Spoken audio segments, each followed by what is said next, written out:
Ya, Anda kembali di One on One pemirsa, masih setia bersama kami di sini. Ada Wakil Kepala Badan Gizi Nasional, ada Mbak Dani SD yang selamat malam Ibu. Terima kasih masih bersama kami.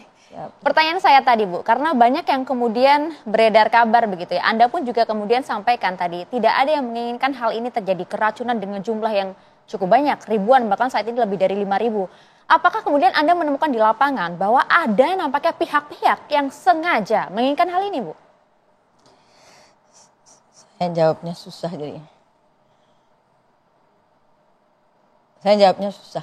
Jadi, tapi yang jelas tadi saya telepon Kepala BIN. Saya juga minta kepolisian. Jadi tim kami ini sekarang ada 2. Ada tim internal kami itu terdiri dari Deputi Pawas, Pantauan dan Pengawasan. Nanti akan bekerja sama dengan BIN, dengan kepolisian, dengan Dinkes, dengan BPOM. Tapi ada juga tim independen, yaitu ahli ada bidang kimia dengan latar belakang farmasi, gizi, chef, ini ada. Jadi kita bikin 2 tim. Sebetulnya di mana persoalannya? Itu dia. Kalau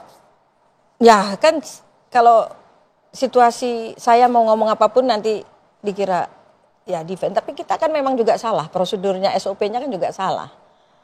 Kurang pengawasan iya, SOP masaknya iya, tapi yang di luar itu saya no comment lah. Cuman saya punya harapan. Tolonglah. Ini program yang luar biasa. Niat awalnya mulia sekali Bu. Masa anak-anak orang miskin nggak punya hak untuk makan enak seperti anaknya orang kaya? Masa tega ibu-ibu yang tadinya hanya bisa ngasih makan garam anaknya sekarang bisa makan telur, bisa membeli ayam karena kerja di dapur MBG? Nggak boleh. Masa petani yang dulu, petani sayur nih sering jatuh harganya. Sawi cuma 2.000, wortel berapa. Sekarang di petani-petani yang menjadi pemasok itu tidak pernah mengalami penurunan harga. Pengrajin tahu tempe yang saat ini juga informasinya ya, bahkan bisa mempekerjakan. Yang dulu ada di pasar itu yang tadinya cuma mengerjakan suami istri. Terus sekarang bisa mempekerjakan 5 orang. Karena dia menjadi pemasok di dapur FBG. Jadi ini kita tidak bicara soal makan gratis Mbak. Ini ada efek-efek ekonomi, artinya multiplier efek yang dari program ini itu luar biasa. Rantai pasok terjadi. Mbak coba bayangin kalau Mbak dengerin. Bisa membelikan anak, sepeda anaknya, bisa membelikan handphone anaknya yang kerja itu. Kalau memang terjadi kesalahan karena teknik kami masak, kami akan bertanggung jawab. Kalau memang ada yang sengaja itu, mohonlah jangan ini mainannya. Mainlah yang lain.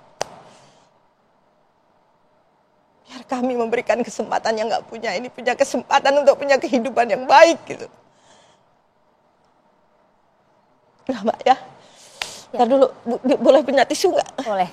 Sambil kembali kami ambilkan juga ya Bu untuk Anda. Karena ada banyak kecurigaan di sana Ibu, mengapa kemudian ini terjadi dalam waktu yang bersamaan. Dan kami pun juga miris kalau kemudian ada yang menemukan fakta, memang ada orang-orang yang sengaja. Mengapa kemudian mereka mengorbankan anak-anak, begitu Bu. Dalam suatu program yang begitu mulia, tidak hanya mencerdaskan bangsa, membuka lapangan pekerjaan, memberikan kesempatan bagi orang-orang yang tadinya tidak bisa merasakan mungkin hal-hal yang hanya bisa dirasakan oleh para konglomerat begitu misalnya. Ya memangnya di Indonesia itu nantinya yang boleh jadi pinter, jadi hebat tuh nanya orang kaya. Ya kan Mbak? Pak Prabowo kan ingin semua anak Indonesia punya keadilan. Keadilan paling tidak keadilan makan lah. Bayangkan banyak anak-anak di daerah. Anak-anak yang tidak mampu. Dia jarang loh sarapan pergi sekolah. Yang lebih ngenes lagi.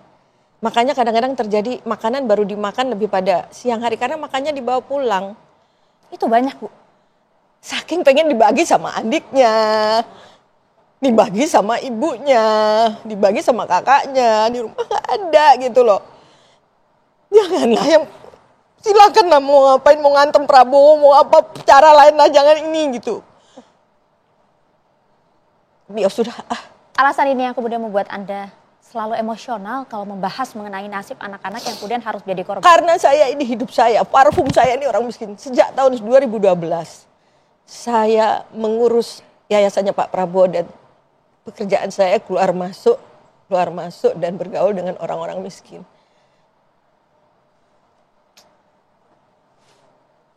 Saya tahu persis bagaimana ibu-ibu yang sedih tidak bisa memenuhi makanan anak-anaknya. Ya. Saya tahu. Karena hari-hari saya bersama mereka. Saya membelikan seragam mereka dulu dari uang pribadi Pak Prabowo. Saya memberikan becak listrik untuk mereka karena ada dari yayasannya Pak Prabowo. Saya paham betul. Sebelum saya di yayasan Pak Prabowo, dulu saya juga mempunyai yayasan sendiri. Saya pernah punya jaringan merah putih yang masak sehari 5.000 dulu mengasih makan anak-anak yatim piatu dan duafa.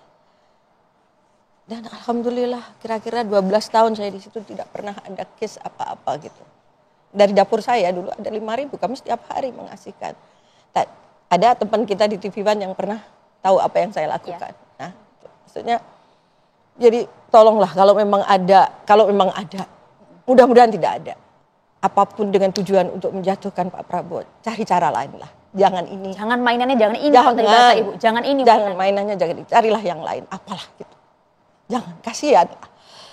Sudah dia pengen makan, mau makan ada, diduga ada racun. Janganlah, jangan. Karena cukup miris Bu, kalau kemudian kami juga melihat di fakta di lapangan, kami juga mencari tahu tidak hanya di perkotaan tapi juga di beberapa daerah yang justru dari program yang begitu mulia ini, respon dari para orang tua melihat banyaknya kasus ini, mereka justru menitipkan pesan kepada sang anak. Nanti kalau dapat MBG, gak usah dimakan ya. Ini kan justru tidak sesuai dengan tujuan awal Bu. Ya, bismillah Mbak. Mungkin itu hanya sebagian kecil tapi sebagian banyak. Mbak boleh nanti tanya sama Pak Bupati, Ibu Wabub, Bupati, Wakil Bupati atau tanyalah kepala-kepala desa di mana-mana, nggak usah di desa di mana. Anak-anak itu bertanya, kapan dong kami dapat makan gratis MBG-nya? Kapan makan gratis MBG-nya? Kemarin saya baru cek di Depok, apakah anak-anak ini terpengaruh lihat ini? Ya. Mereka pada bilang, enggak yang kita makan enak-enak kok. Enggak ada tuh racunnya. Ada kemudian yang belum sekolah, Ibu kapan dong kami dapat? Masa yang sekolah di sana sudah, sekolah kami belum? Insya Allah anak-anak Indonesia pinter lah. Itu dia Bu, kok ada ya Bu yang tega? Enggak tahulah, aku enggak mau bahas itu lagi, pokoknya jangan. Ya, sudah ada tim yang sudah bergerak untuk itu kan, bahkan hingga melibatkan polisi kalau tadi Anda sampaikan. Ya, dari BIN juga. Dan kami, ya sudahlah, buat kami aja cuman saya menghimbau. Program ini sangat mulia. Nggak usah takut lah misalnya, wah kalau Prabowo ini sukses misalnya, Prabowo akan mudah melenggang di 2009, pikirannya kok jauh banget ke situ ya.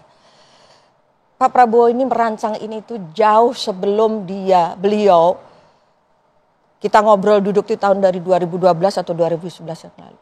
Kita guyonan, Pak asik juga Pak sebetulnya kalau ini Indonesia ini ya kalau tidak ada konglomerat hitam yang menguasai ini kita bisa kasih makan semua orang. Oh iya, saya kan suka cerita, saya kan suka ke pasar Pak. Kadang-kadang yang bikin saya sedih Pak, kenapa sih orang-orang jualan itu Pak? Kalau yang kering saya, tapi kalau yang basah kayak sayur-sayur gitu Pak. Aduh kalau udah jam 9 gak laku tuh sedih rasanya Pak. Iya ya bisa juga itu kalau kita bangun dapur di dekat-dekat pasar. Jadi pemikiran ini jauh-jauh bukan sekarang, bukan janji kampanye. Ya, bukan hanya hal politis saja. Bukanlah, ini hal kemanusiaan.